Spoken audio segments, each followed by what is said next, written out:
Do you know the 10 most strongest deity enwere in Igbo cosmology? Ịbịa n'ala Igbo, o nwere arụsị dị iche iche ndị Igbo kwenyere.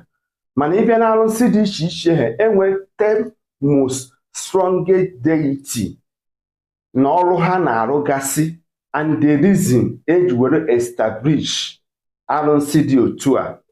Nke mbụ bụ Ani. Nke abụọ bụ gịnị? Amadioha.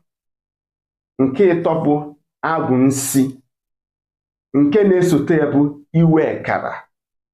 Nke na-esote ya bụ Anyanwụ. Nke na-esote ya bụ Njọkụji. Nke na-esote ya bụ Ogbunabani. Nke ikpetemazụ bụ Ogwugwueke goddess. Ihe bụ 10 most strongest deity enwere n'ala Igbo. Amara m for your own side. Drop on the comment section. Na ọ bụrụ na you're interested to know more about this, write on the comment section that I am interested.